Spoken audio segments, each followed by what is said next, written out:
Good Monday. This is Brew, co-chairman of Seifried and Brew. Does anybody remember the headlines and people predicting thousands of bank failures? Well, of course, the bank failures have been significant. The count so far at 359. It's interesting when you look at the percentages of states that have had the bank failures, and we know that there's been concentrations. But when we reviewed through these numbers, Georgia so far at 58, which is 16.16% of the total. Florida at 47 with 13% of the total. Illinois with 41 at 11.4% of the total. California at 37 with 10.3% of the total. But then there's a significant drop downwards, that the next state down is Washington at 14 at right around 3.9% of the total. Still, you have to look at 359 banks to current is significant, yet it's not the thousands that people were predicting. Also, do you remember the predictions out there that there would be huge hundreds of millions of dollars worth of losses on commercial loans? That even in the Wall Street Journal, that they came out with that really absurd level of commercial loan defaults just being humongous. In the other sense is that we also heard from in December from Meredith Whitney from the standpoint of thousands of municipal failures out there, amounting to hundreds of billions of dollars in defaults. And here we are rounding out, coming towards May, and that has not come true. Yet there is starting to be what we're hearing out there, and most of you know that we follow this tax-exempt and taxable municipal market very closely, that now there's growing regulatory concern that we've heard from many of our bankers, coming primarily from the Fed and the OCC, but the question is, will it also fall over into the FDIC? That once again, what we've seen in the past is that when regulators begin to focus on this and that they're hearing from the top that they really need to query bankers on this, is that the question is, do they know enough to be able to make sense in terms of what the actual situation is with the majority of municipalities that community banks would buy in their investment portfolios, as well as to loan money to in terms of local municipalities. And you've heard me say that with the S&B ratings that we do on tax-exempt and taxable municipal securities, that the vast majority would be ranked in S&B 1. Essentially, S&B 1, we would look at that we feel there is no risk to the municipality paying principal and interest.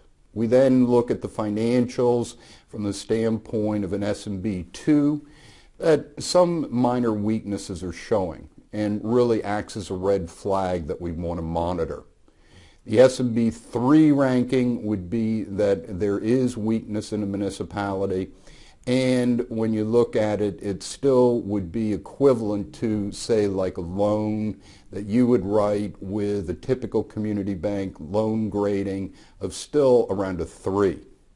So once again, the thing is that most likely that there's little risk even in an S&B 3. Interestingly enough, we really have not seen an S&B 4, which would raise real questions of whether or not the municipality would be able to pay principal and interest as expected. When you look at an S&B 1 and an S&B 2, we would sit there and say on a typical credit rating is that that would be a 2 for a loan credit rating. Within that is that comes back to what I've said many times before. The vast majority of municipalities that we've looked at in terms of their finances are sound out there and should be considered in any community bank portfolio. When you look at it from the standpoint of being able to have an independent rating system away from the S&P, Moody's, and Fitch ratings, we feel gives another sense, number one, to the board of directors, number two, to the regulators, that your municipal portfolio is safe and sound. Along with that, another thing we've heard is, well, look at your diversification by states. And this has come up before. Problems in California? Well, gee whiz, you have too many credits in California. Well, the thing that we point out to, and we go back when Texas was having their significant problems in the mid-1980s, is that essentially Texas is such a vast state with many different economies.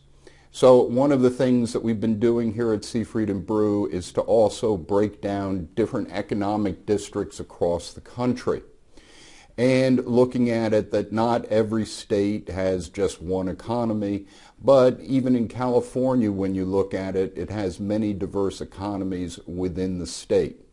And looking at, well, what kind of diversity, not only from a state perspective, but in each one of these economic areas, do you have municipal securities? And being able to then put that into policy, put it into place as a percentage of capital, that you don't become too dependent on one particular economy. One banker told me that he talked to an FDIC regulator about that they were doing this, and that the FDIC regulator appreciated that level of due diligence, that level of really discerning what the risk is to the bank and limiting that risk based upon a percentage of capital. So we want to think about these things smarter. We want to be able to really independently look at these credits and say, what is our true risk in here? Because if one relies simply on the press to develop a risk awareness that can be just totally wrong, is that we need to be smarter. We need to be able to use the different analytical tools available out there to sit there and really make an understanding, because one could argue, which I've made the point numerous times in here, is that tax-exempt and taxable securities have their place in just about every community bank portfolio. But at the same time is that these securities are incredibly cheap because of the misunderstanding that so many have. This is Jay Brew, co-chairman of Seifried and Brew.